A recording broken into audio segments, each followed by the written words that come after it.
د محبوب دیدن دپاره زه محشر ته خوشحالیږم د محبوب دیدن دپاره زه محشر ته خوشحالیږم چې دلبر پکې لیدی شي دا محشر اختر زما دی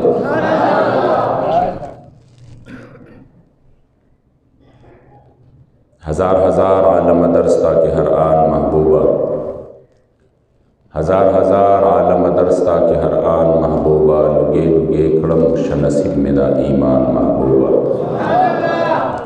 دا کائنات جملہ ذرے کمی روحنا کڑی رب پا ہر نفس قسم پر رب تانا قربان محبوبہ ازل نتر ابد ہر دم درب دا علم پشمار ویدی تکرار پڑیر تعظیم دا حق بیان محبوبہ او دل میں تو دل بر میں تو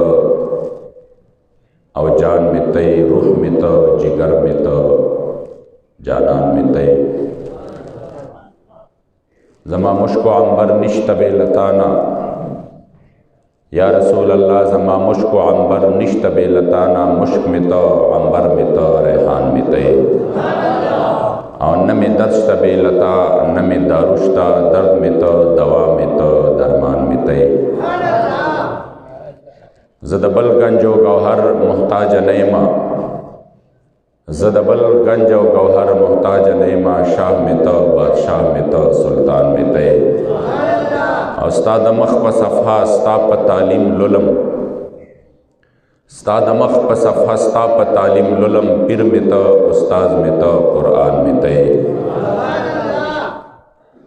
ستا پا مینہ کی میں دین و ایمان اولید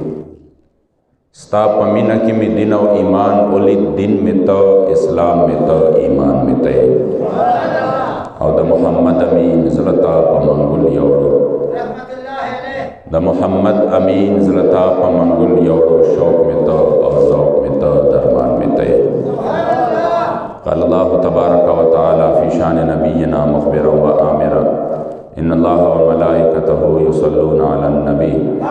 یا ایہا الذین آمنوا صلوا علیہ وسلموا تسلیما شوق و محبت سے اللہم صلی علی سیدنا و مولانا محمد عدد ما فی علم اللہ صلاة دائمتا بدوام ملک اللہ صلاة و سلاما علیک سیدی یا رسول اللہ وعلى آلك وأصحابك يا سيدي يا خاتم النبيين دیر قدردان و مشران و کشران رب لا یزال و رب بے نیاز لاکھ لاکھ شکر ندی چی منگو تاسوی دوان جہان دا سردار آقا نامدار دخبل امت غمخوار دخبل کریم آقا صلی اللہ علیہ وسلم مبارک و امت کی مومنان مسلمانان پیدا کری الحمدللہ ستا سوڑاندے میں قرآن عظیم و شاننا مختصرہ لیکن دیر زیادہ مقدس حصہ تلاوت کڑا بدے کہ اللہ کریم جل جلالہ دا احد غازیانو تا ننوڑاندے آیات کریمہ چی دے پاگی کہ اللہ کریم جل جلالہ دا احد دا شہداؤ فضیلت بیان کرے دے مرتبہ بیان کرے دا داغی دا قربانے ذکر کرے دے او پا دغی آیات کریمہ کے اللہ کریم جل جلالہ دا احد دا غازیانو داغی مرتبہ او داغی شان او داغی دا پارا چکم اجر اللہ جل جلالہ خود لے داغی تذکرہ کرے دا اصل کی احد کے مسلمانانو تناساپا یوڑے لوئی تکلیف رسے دا او اگا تکلیف چے وہ اگا دا سے وہ چی یعنی یو فتح امندیش و دا فتح نفس چکم دے بیا مسلمانانو تا اگا تکلیف راگے مگر داغی باوجود دا مسلمانانو جذبی چی دی دا مسلمانانو حمت و حوصلی چی دی دا کمزور نشوے اور دا حضور علیہ السلام مبارک تھا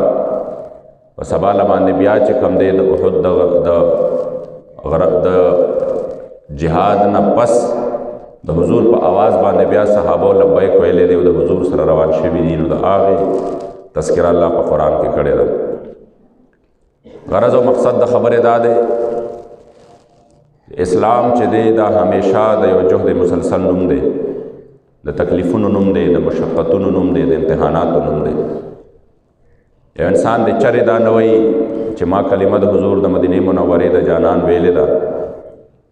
او زه د حضور علیه الصلاۃ والسلام په غلامانو کې شمارم. زما باندې به ژوند کې نه امتحان راځي، نه به تکلیف راځي، زه به نه مشقت او تکلیفونو کې مبتلا کېږم، بلکې دا ټول چې دي د دې لارې سره لازم دي. اما تاسو یو حضور علیه السلام مبارک فرمایي چې په کائناتو کې دومره تکلیفونه چاته د الله په لار کې نه دي ملو شوي لکه کم تکلیفونه چې ماته ملو شوي. دومره د چا د یرولو کوشش نه دی شوی لکه څومره چې زما شوی دی. او بیا امتحانات، والله د هغه امتحاناتو خو چې انسان تذکرم کوي نو انسان ویریږي. د انبیاء کرامو باندې چې الله جل جلاله کوم امتحانات راوستي وو، د خپل د زړه ټوکړه ابراهیم علیه السلام، د خپل زړه ټوکړه حضرت سیدنا اسماعیل علیه السلام راولي او دا مبارک په خپل لاس کې چاړه راخلي او دی مبارک دا چې عمر هم سیوا دی د نورو بچو تمام نشتا او بیا د خپل زړه په ټوکړه باندې چاړه راکاږي نو لږ سوچ وکړئ دا ورکوټ امتحان نه دی، دا ډېر لوی امتحان دی. حضور علیه السلام مبارک انسان هغه تکالیف، هغه مصیبتونه، هغه مشکلات چې د اسلام په اوایلو کې وو د حضور باندې او د هغه په صحابو باندې انسان حیران پاتې شي.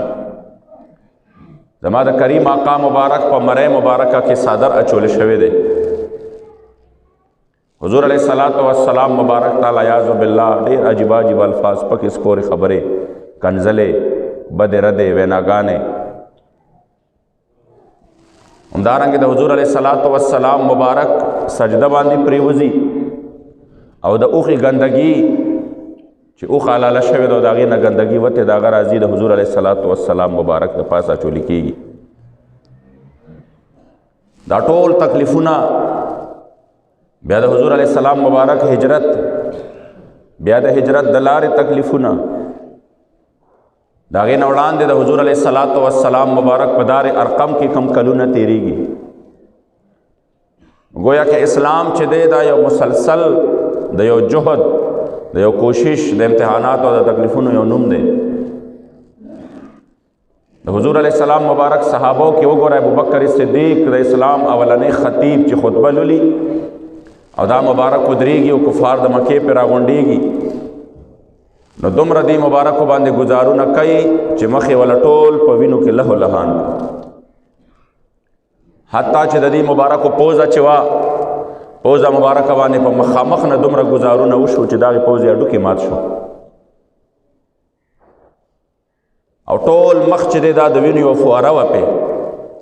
او خپل دا چې کوم د قبیلې والا و هغې دا ګمان وکړه چې دا مبارک شهید شو، بېهوشه شو. یوه ورځ او یوه شپه مکمل بېهوشه و. هغې خپل منځ کې سلاګانې کولې چې موږ به د وینې بدل اخلو، مگر چې ورځ او شپه پس د حضرت سیدنا ابوبکر صدیق سترګې کولاویږي او د بېهوشۍ نه را بیدارېږي نو لومړنی تپوس کوي ما فعل رسول الله، زما د محبوب څه حالت دی، زما حضور په څه حالت کې دی. ټول خاندان ته نه خفه او دلګیر روان شو، خاندان ته نه ټول خفه روان شو.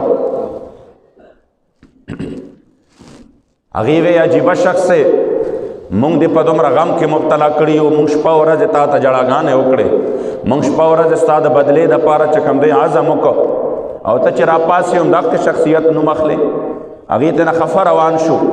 مور ته وی مورې ترک کې وخته پورې هغې وله زر خوراک راوړه څه وخوره چې وجود کې د طاقت راشي. قسم یې وخوړه چې تر څو مې حضور نه لیدلې ترک که وخته پورې زه یو نړۍ هم خولې له نه وړم. په داسې انداز کې صحابه کرامو باندې حضرت عثمان رضی الله تعالی عنہ مبارک با خپل تره په پوزکی کې بند کو او بیا به ورته لوګي وکړه د بوسو او ورته وی واوړه د دې خبرونه. حضرت خبیب رضی الله تعالی عنہ مبارک جسم مبارک با په ګرم اسکروټو باندې راښکلی شو او هغې به فرمایل چې هغه ګرم اسکروټې به زما د جسم په چربۍ باندې یخ شوی. حضرت بلال رضی الله تعالی عنہ مبارک با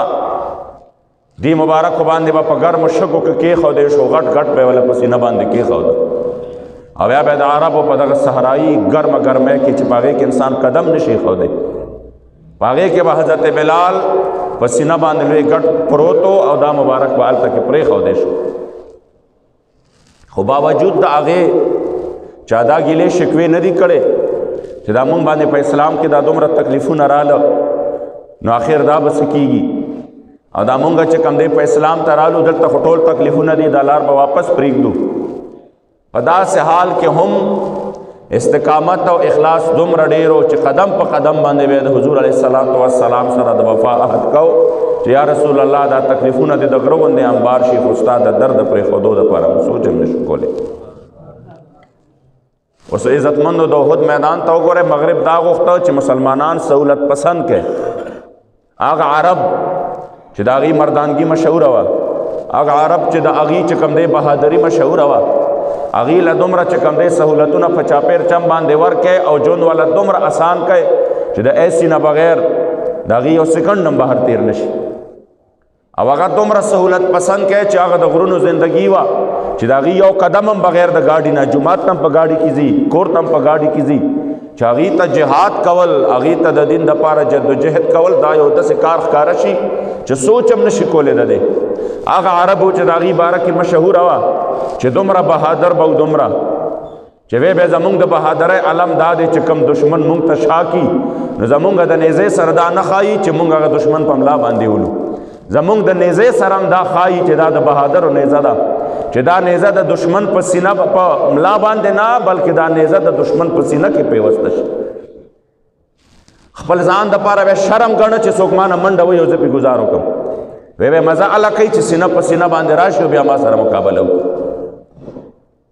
چې څوک چې د چا به چې کوم دی راوړلی شو وجود، نو هغه به په ملا باندې نه ویشتی شوی، د هغه غشي به په ملا کې نه ښخ شوی، چې ملا کې به ښخ و کتل به یې ورته نه، خخول خو لویه خبره ده، کتل به یې ورته نه، چې وی به ته دشمن نه تښتېدې او ته لګېدلې، وی به زمونږ شهیدان چې وي هغه وي چې هغې دشمن ته مخامخ روان وي، په سینو باندې غشي خوړی. دا هغه بهادر قوم هغې نن کم ځای ته ورسو، هغې نن هغه ځای ته ورسو چې صرف اور صرف په دنیا پسې کو، سهولتونو پسې کو، دومره چې کم دی څه کو،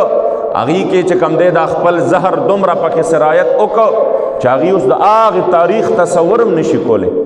تلیم نشي هغه طرف ته چې تصور وکړي چې یاره زمونږ د اسلافو تاریخ څنګه و. په دې وجه باندې د مغرب کوشش دا و چې د مسلمانانو نه دا تاریخ څه لرې که ختم کا او اسلام دې ته صرف منځ او دس بیان کا، چې به دا منځ او دس که امام ملا چېرته په تقریر کې چې کوم دی د حضور د نظام خبره کوي، د دین خبرې کوي، نو لاندې به یو سړی راغلی سوره اخلاص به وله نه ورځي، دعای قنوت به وله نه ورځي، او پا بس دا دې څه کوي، دا ته کومې خبرې کوي، ملا بس خلکو ته اودس ښایه، خلکو ته چې کوم دی منځ اودس ښایه، مسلې ورته کوه، خلکو ته د روژې چې کوم دی خبرې کوه، احکامات بیانوه، د حج احکامات بیانوه، ته لاړې ته پکې کمې نظام، مونږ ته د دې خبرو ضرورت نشته، مونږ ته دا وښایه، دی د دې قوم مزاج جوړ که د دې دپاره چې دا قوم چېرته په سوچ کې هم د خپل تاریخ طرف ته واپس لاړ نشي. کم تاریخ طرف ته راشه، صرف یو جھلک یې درته په دغې آیات کریمه مې چې تلاوت کې په هغې کې بیانوم، الذین استجابوا لله والرسول من بعد ما اصابهم القرح. الله د احد د غازیانو هغه چې کوم دی فضیلت بیانوي چې د احد غازیان هغه غازیان دي چې په 15 شوال باندې د خالی په ورځ باندې د احد جنگ ختم شو، خو په داسې حال کې ختم شو چې مسلمانان ډېر زخمی او یا اقا خلق د حضور علیہ السلام صحابہ پاگے کے دا حضرت د اسد اللہ و اسد رسول حضرت سید الشہداء وند شخصیت، پاگے کے دا حضرت عبداللہ ابن جاش وند شخصیت، مصعب ابن عمیر وند شخصیت، دا لوے شخصیات پاگے کی وفات شو، دا حضرت سیدنا عمیر بن ابی وقاص وند زوان دا پاگے کے سشو، دا پاگے کے چکم دے سشو وفات شو، شہیدان شو. مسلمانانو ته صرف تکلیف دا نه رسیده چې شهدا یې پکې راغلل. حضرت جابر رضی اللہ تعالیٰ عنہ والد سے محترم، دا حضرت عبداللہ، حضرت جابر، همدارنګه نور چې کوم دی لوی شخصیات، مگر صرف تکلیف ملو نشو چې صحابو نه ملګری لاړل جدا شو، د چا پلار شهید شو، د چا رور شهید شو، د چا خاندان کې او د چا ته چې کم دی زنانو پکې ټولې رشتې، خاوند شهید شو، زوی شهید شو، رور شهید شو، پلار شهید شو. من بعد ما اصابهم القرح، د قرح د لاندې مفسرین فرمایي چې جرحون ونه ویلې شو رستو د هغې نه چې دوی ته زخمونه میلاو شو، بلکې رستو د هغې نه چې دوی ته تکلیف میلاو شو، زخم هم تکلیف هم. صحابه کرام زخمی مو، د چا لاس زخمی، د چا خپه زخمی، د چا سینه زخمی، د چا سر زخمی، د چا سترګه راوتې. د هغې تکلیفونو سره سره بل تکلیف دام میلاو شو چې صحابه کرامو نه د سید الشهدا غوندې شخصیت هم جدا شو. نور چې کم دی صحابه کرام ښکلي ښکلي خلک هم جدا شو او ورسره تکلیف بل دام و چې صحابو ته هغه تکلیف هم میلاو شو چې د کم تکلیف आवाज دوی نشو اورېدی او خپل غمونه هم په هیر کړیو، خپل پلار هم هیر کړیو، خپل رور هم هیر کړیو، خپل خاوند هم هیر کړیو. هغه تکلیف هم صحابو ته میلاو شو چې د حضور مبارک د شهادت خبر هم پکې اورېدلی او دا دومره لوی جانکاه تکلیف هو چې په دې تکلیف باندې خو زنانو نه خپل چې کم دی پلار ورونه هیرو، په دې تکلیف باندې خو زنانو نه خپل چې کم دی خاوند هم هیرو. څنګه ته هیرو چې خاوند خبر راځي وی پروا نشته حضور څنګه دی، ضرور خبر راځي وی پروا نشته حضور څنګه دی. وستا خو چې کم دی زویم شهید شو، د زوی نم باندې رشته، د زوی خبر لنه مراغله، زما د مدینه منورې د جانان خبر لراغله حضور څنګه دی. آغا تکلیف هم ورته میلاو شو، دومره جانکاه تکلیف چې عمر فاروق رضی الله تعالی عنہ مبارک ولاړ دی. د عمر فاروق غوندې بهادر شجاع مبارک ولاړ دی، د یو د غره په لمن کې حیران ولاړ دی. حضرت انس ابن نضر ورله راغی او د مبارک سره توره واورته وی عمر څه کوې چې دلته ولاړې؟ حضرت عمر فاروق ورته په مات زړه باندې وی انسه چې د کم جانان د عزت او ناموس د دفاع دپاره مونږ چې کم دی جهادونه کول، مونږ چې کم دی تورې چلولې، هغه محبوب خو دنیا نه تشریف یوړه، نو اوس څوک اوس څنګه وجنګېږو؟ حضرت انس ابن نضر ورته وی عمره چې حضور دنیا باندې نشته نو زمونږ د ژوند بیا څه حیثیت دی؟ زمونږ ژوند هم نه دی پکار. د خپل ژوند نه بې پروا شو او د لښکر په منځ باندې ورغې او د مبارک هغې سره جنګ شروع کو، حتی چې د هغې صفونو په منځ کې شهید شو. په دومره لوی تکلیفونو نه بعد، د دومره لویو سختو نه پس عزتمند انسان سوچ کولی شي چې د چا نه چې کم دی د چا نه پلار جدا، د چا نه رور جدا، د چا نه چې کم دی دوست جدا، یاران دوستان، څوک په لاس زخمی، څوک پا، څوک چې کم دی وجود ټول زخمی زخمی، د چا سر نه وینې روانې دي، د چا سترګه بهر ته راوتې ده. د خالي په ورځ باندې جنګ ختم شو، ورپسې د اتوار ورځ راله. د اتوار په ورځ باندې چونکې چې کله لښکر واپس شو او ابو سفیان ورسېد مقام روحا ته چې دا د مدینې منورې نه تقریبا 29 کیلومتره لرې دی، چې هلته ورسېده نو د سوچ وکړه او د خپلو ملګرو ته یې وی یاره یو کار هم غلط وکړه. هغوی ورته وی څنګه؟ وی مسلمانان هم دومره ډېر شهیدان کړل او دومره لوی تکلیف هم ورته ورورسو، خو ډېر لږ پاتې وو، ډېر لږ پاتې وو. دا موږ واپس ولې رالو؟ پکار خدا و چې موږ د دې نور تعقب کړی وی، موږ چې کم دی د دې زنانه خپلې چې کم دی وینځې جوړې کړې وی، موږ د دې مشران ټول شهیدان کړی وی، ځوانان مو ټول قیدیان جوړ کړی وی، نو بس چې کم دی مونږ به ختم شوی و. نو دا موږ دا کار والی وکړه چې موږ واپس شو، موږ ته خو هیله موقع وه، ټول زخمی زخمی وو، جنګونه هم نه شو کولی، ټولو نه وینې روانې وې، شهیدان هم ورته پراته وو او میدان کې موږ ته په هغه ټایم باندې یو ښکاره چې کم دی څه حاصل و، یو ښکاره فتح حاصله وه. نو موږ خو نه ځان سره هغې قیدیان راوړه، نه مو چې کم دی دا خو مو ډېر غلط کار وکړه. لښکر ورته وی یاره دا خبره خو دې ټیک ده، داسې چل به وکړو چې واپس به شو، واپس به شو او اوس خو به هغوی چې کم دی بېغم هم وي، موږ به واپس ورشو او دا شته چې کم پاتې دي دوی سره به هم جنګ وکړو. چې کله دوی د واپس کېدو اراده وکړه او کله دوی چې کم دی واپس را روان شو، نو په دغه وخت کې د مسلمانانو د طرف نه چې کم دی یعنی د مدینې منورې نه په دغه وخت کې دا یو صحابي د وروسته ایمان راوړلی، ایمان نه راوړی، حضرت معبد خزاعي دا چې کم دی روانو، د چې وکتل حضور له خبر راغی چې ابو سفیان واپس را روان دی او بیا چې کم دی د حملې کولو والا دی. کریم آقا مبارک خبر ولیږه د احد چې کم دی چا ته؟ غازیانو ته، او په هغې کې خبر وکړه چې موږ سره به اکه خلک ځي چې کم پرون د احد په جنگ کې شریک شوي دي، یعنی د احد د غازیانو نه علاوه به را سره بل څوک نه ځي چې کوم په جنگ کې موږ شریک دي، صرف هغه به ځي. او ټولو ته ووایي چې ځانونه تیار کړئ، موږ واپس د جنگ دپاره ځو، په لاره کې د ابو سفیان مقابله کوو. زما محبوب ډېر بهادر او ډېر شجاع و چې دې مبارکو لښکر ته حکم وکړو اوس راشئ حالاتو ته وګورئ. په موږ باندې چې یو معمولي غوندې مصیبت هم راشي 2 کاله موږ د هغې مصیبت نه بار کېدی نه شو. 2 کاله کال زموږ په ذهن کې وي، زموږ ذهن یې مفلوج کړی وي، او 2 کاله موږ د کار نه موتی یو چې دا به څنګه چل کېږي. پرون جنگ شوی دی، ډېرو صحابو پټۍ لګولې وې، ډېرو صحابو پټۍ نه وې لګولې. ډېر صحابه داسې وو چې هغې له ارام هم نه و کړی، خوب هم نه و کړی، په کور ته هم لا صحیح طور باندې ارام نه و شوی چې څنګه خبر راغی چې حضور فرمایي بیا ځانونه تیار کړئ چې ځو. هغه صحابه چې هغه چې کم دی څه وو، هغه زخمی وو، پټۍ هم لګولې وي یا نه وې لګولې هغې ټولو، حتی چې مفسرین کرام لیکي چې په دې کې ډېر صحابه داسې وو چې هغې ته په تګ کې هم تکلیف و، په تلو کې هم تکلیف و، دومره نقاحت او کمزوري راغلی وه چې هغې به د بل په اوږه باندې لاس ښودلی و او د بل په اوږه باندې به ټیک لګولی و او په هغې انداز کې به روان و. مګر چا هم دا نه دي ویلې چې یا رسول الله لږ ارام راله راکه، ورځ به وکړو، 2 به وکړو، 3 به وکړو، پټۍ به کیدو، زخم به جوړ شي. چې کله زما د مدینې منورې جانان مبارک خبر ولېږه چې واپس چې کوم دی ابو سفیان قافله را روانه ده، په هغې باندې حمله کول غواړي او ځي به هم را سره بل څوک نه، صرف د احد غازیان به ځي چې دا مرتبه الله هم دی له ورکي، دا مقام الله پاک دی له ورکي. د احد غازیانو دا نه وی چې یا رسول الله دا به څه کېږي، ټولو په یو اواز باندې د الله قرآن وایي الذین استجابوا، هغه چې زما الذین استجابوا لله والرسول، چې چا د الله او د هغه د رسول په آواز باندې ټولو دا نه وی چې نه یا رسول الله آرام به وکړو، بلکې قرآن ګواه دی چې د حضور په آواز باندې لبیک وی، لبیک یا رسول الله، یا رسول الله مونږ پرون هم حاضر یو، مونږ نن هم حاضر یو، ستا د دین دپاره میدان ته روان یو.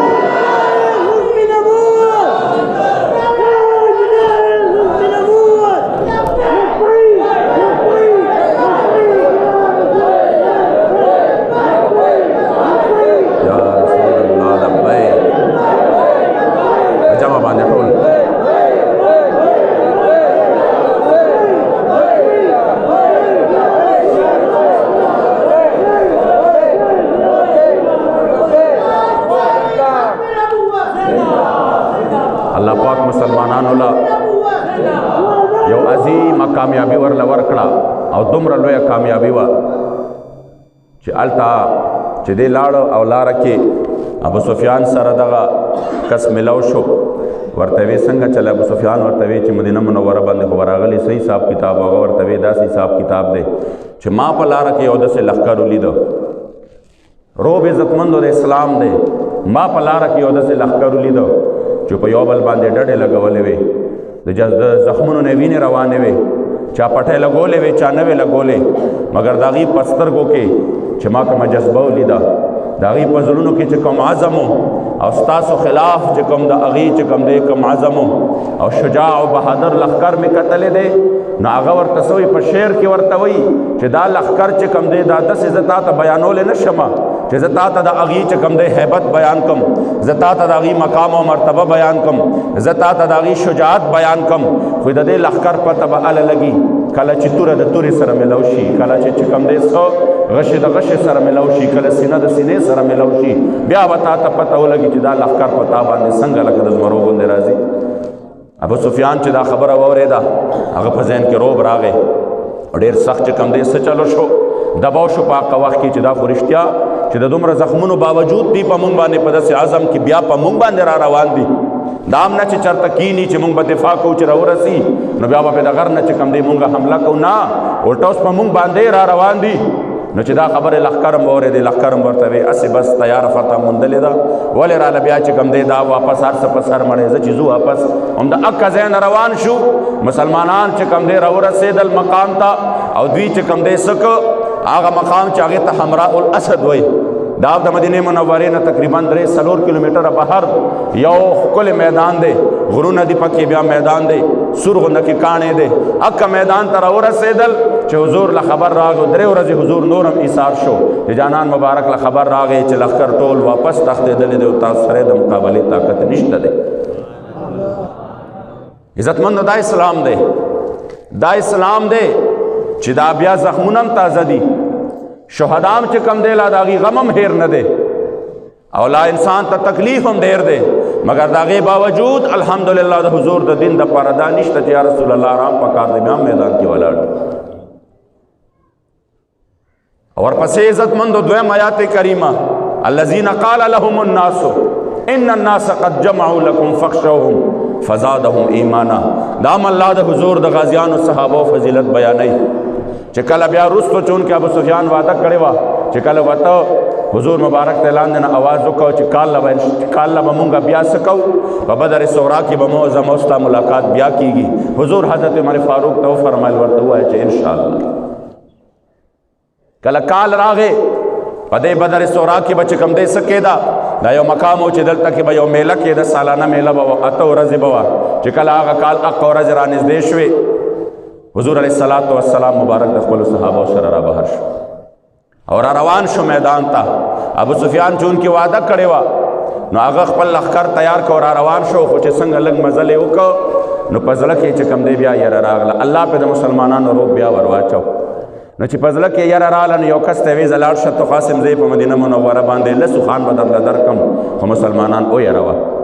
ځکه واپس شومه د دې ځای نه او مسلمانان دلته راله دې میدان ته، نو دا خو به خلک ټول مونږ پورې ټوکې کوي بیا او مسلمانان ویروه او ورته ووایه چې داسې داسې چل دی، مونږ به دې ځای پورې راشو واپس به لاړ شو، مسلمانان به هم را نشي. مونږ به وایو چې مونږ خو مسلمانانو له هم دغه ورغلي وو مقابلې له، خو هغوی را نغلل، په ټوله دنیا کې به بیا زمونږ واه وشي. دا کس چې راغی یو صحابي سره ځان نه ځان له میلاو شو، د اوښانو د انعام په لالچ کې ورته وی خبردار ګوره ډېر سخت لوی لښکر درته تیار شوی دی، ډېر لوی لښکر درته تیار شوی دی. څنګه لښکر دی؟ وی هغه لښکر دی چې تاسو سوچ هم نشئ کولی چې تیر په احد کې کم راغلی او د هغې نه په 100 چنده سیوا طاقت کې تیار شوی دی. نو ورته وی چې احد ته دلته در پسې راغلل او دلته کې تاسو سره مقابله وکړه او درته نقصان در ورسو، نو اوس چې تاسو ورپسې هلته لاړ شئ نو بیا به څنګه چلي، هلته خو هغوی نور هم په طاقت کې دي. خو چې کله دا خبره وکړه چې دومره فوجونه جمع دي، دومره ورسره اسباب دي، داسې چل دی داسې چل دی چې کوم صحابي ته به خبره کوله چې ګورې خبردار لاړ نشي، دشمن دی ډېر مضبوط دی او ډېر طاقتور دی، هغه صحابي به ډایرکټ خوشحالېده وی به حسبنا الله و نعم الوکیل، هغه صحابي به وی حسبنا الله و نعم الوکیل، خوشحالېده به، ایمان به نورم، ایمان ته به نورم تازگی ملاو شوه، ایمان ته به نورم طاقت ملاو شو. الله وی چې هغه به ورته ووایي هغوی چې ان الناس قد جمعوا لکم فاخشوهم، خلک خو درته داسې جمع شوي دي، وی یاره ولاړ شه، ورته ووایه چې ګورې خلک د طاقتونه او فوجونه درته را جمع کړي دي. نو چې کله به دا خبره وشوه فزادهم ایمانا، د هغوی ایمانونه به نورم زیات مضبوط شو. وقالو حسبنا الله و نعم الوکیل. هغوی سره که هر څوک دي، که قبایل دي او که قومونه دي، هر څوک چې ورسره وي به زموږ سره د الله جل جلاله مدد شامل حال دی. دا عزتمندو د صحابه کرامو دا غازیانو الله جل جلاله فضیلت بیانوي. بیا هم داسې وشوه چې زما کریم آقا مبارک را روان شو، بدر صغرا ته راورسېده، ابو سفیان خو هلته د لښکر سره واپس شو. حضور مبارک چې کوم دی دلته کې ورځې تېرې کړې، 8 ورځې چې کومه میله وه هغه هم تېره شوه، لویې ګیر چاپېره نه قبایل راغلي وو، حضور صحابو سره چې څه مال و دولت او هغوی پاک میله کې ښه تجارت هم وکړ، الله پاک وله ډېره نفع هم ورکړه، او چې څومره قبایل راغلي وو هغې قبایلو له د اسلام دعوت هم ورکړ، په هغې کې ډېرو قبیلو اسلام هم قبول کړ،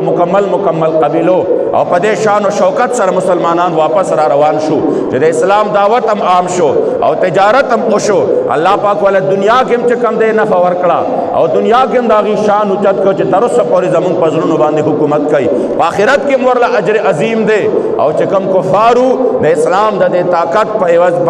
بدل کې څه چلو شو، الله مسلمانانو له فتح او کامیابي ورکړه او هغې ته دومره ذلت ملو شو چې هغې ته چې کم دی بیا هغه ټوله دنیا کې او قبایل لاړل خپلو خلکو ته یې وی چې هسې چې کم دی خلکو له چیلنجونه ورکوي، بیا چې کم دی د راتلو نه وي او لارې نه واپس کېږي، واپس ځي، ټوله شرمندګي الله د هغې په حق سر باندې بیا ور واچوله.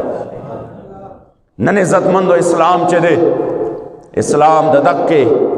چې کوم زمونږ او تاسو تاریخ دی واپس دغه تاریخ محتاج دی چې تر څو پورې مسلمان خپل تاریخ ته واپس نه تله معمولی غونډه تکلیف راشي بس خلک هغه طرف نه مکمل سیټ تشهیر دا ډېره د تکلیف لار خو یاد ساته چې کلم په تکلیفونو کې انسان تکلیف بسې بل تکلیف زه سوچو کوم خپل مشر امیر المجاهدین حضرت علامہ حافظ خادم حسین رضوی دامت برکاتهم یو مسله لا حل نه وا چې بلې مسلې ته وته هغه د فیض آباد چې کم دی لا شهدا د خلکو هغه زخمونه هغه تکلیفونه لا هیر نه چې ورپسې چې کم دی د حضور علیه السلام د خدا خلاف د خاکو خبره راغله الحمدلله بیا میدان لګاو د جیل په نیمه میاشت تکلیفونه تیر کړو نو واپس چې راووته دی نو چې زوس خو به 2 کال آرام وکړو چې کم از کم لږ ځان مضبوط کو دا چلو کو چې څنګه خبره د حضور د دین راشي واپس چې کم دی الحمدلله بیا په میدان کې وي زخپل چې کم دی بیا کارکنانو ته سوچو کم چې 80 کارکنانو ته 4000 نه زیات قید ملو شو سال مگر داغه باوجود بل ورځ بیا عمر تک جلسه د الحمدلله بیا عمر ته هغه کارکنان دي داغي چې کم دی رونه دي داغي رشتہ دار دي په خپل جوش او جذبه کې دي سو کم دا نه وي چې نه صبر وک اول بدیر اخلاص کو اول ودا غم د خپل سر نه لري کو بیا به داغه نفس ګورو عزتمندو د اسلام مزاج امداد چې مسلسل تکلیفونه مشقتونه زه د خپل بابا جی سے مبارک جون ته سوچو کم په ذات د خدای قسم چې کم جون د منډو ترړو د تکلیفونو د مشقتونو بابا جی صاحب تیر کړي د انسان حیران پاتې شي چې دلته نه چې کم دې سکیږي قید کې بنديږي 3 کاله قید با مشقت خوري بیا په آرام نه کینی بیا داغه نه پس چې کم دی یو لس کاله 9 کاله جلاوطنی کوي بیا په آرام نه کینی افغانستان کې مو ماغه کار دی چې واپس راضي کور تم ناراضي یو لس کاله مینس کې تیریږي کور ته ناراضي کور ته چې واپس راضي په پیښور کې چې کم دی هغه طرف راضي پیښور کې لومبنه جلسه ده او هغه جلسه چې دا یعنی په مسجد معبد خان کې اول ته بابا جی د جمعې خطبه لولي او د جمعې د خطبې نه پس دا نه وي چې بس ما خودم را کال جلاوطنی تیر کړه 3 کاله مې قید تیر کو زما یو کال آرام وکم نه کور ته لاړ بشما بچی به ګورما کور ته بلار شما لومبنه خبر ادا کوي چې په دې پیښور کې دا کم د چکلو بازار دی چې بیا ځان ته پښتانه وي او مسلمانان وي چرته دا خایي چې داسې بازارونه دی وي د ټولو نه اول چې دا بازار ما ختم کړي نوي نه زه خپل پټکې په سره وم او نه زه د دې ځای نه بیا داسې په آرام باندې کور ته ځم څوارلس ورځې پکې منځ کې تېرې شوې چې مکمل بازار هم ختم کو او مکمل طور باندې هغه فحاشي ختمه شوه د هغې نه پس بیا کور ته را روانېږي نن عزتمندو بیا ضرورت د دغه خبرې دی چې ما او تا د حضور د دین دپاره میدان کې ودرېږو او تکلیفونه مشقتونه دا د ځان دپاره باعث د ډېر لوی اجر او خوشحالۍ وګڼو چې یا الله په دې تکلیفونو خو به ته موږ اجر راکړې ام حسبتم ان تدخلوا الجنه ولما ياتكم مثل الذين خلوا من قبلكم مستهم البأساء والضراء وزلزلوا مونږ باندې خدای یو حالت هم لا نه دی راغلی دا تکلیفونه خو مونږ لا نه دي لیدلې په دې وجه باندې قدردانو هر انسان له دا سوچ پکار دی چې د حضور د دین دپاره په نره باندې میدان کې ودرېږي تکلیف مشقت هر څه لاره په دې خوشحالۍ ورکړي چې یا الله دا تکلیف د دنیا دپاره نه دی بلکې دا تکلیف ستا د دین دپاره دی دا تکلیف چې کوم دی ستا د محبوب علیه السلام مبارک د هغې کامل او عظیم مشن دپاره دی نو انشاءالله چې بیا مسلمانان میدان ته راوځي نو د مدد وعده بیا الله جل جلاله کړې ده بیا هغه لښکر لم الله پاک په دنیا و آخرت کې کامیابی ورکوي چې د هغې د لاسونو نه او د هغې د زخمونو نه وینې روانې دي او هغې ټیک چې کوم دی بل باندې لګولې دی او روان دي مګر الله والا بیا فتح او کامیابي ورکوي رب العزت دې زموږ او ستاسو دواړو جهانو خوشحالۍ نصیب کړي امین الحمدلله رب العالمین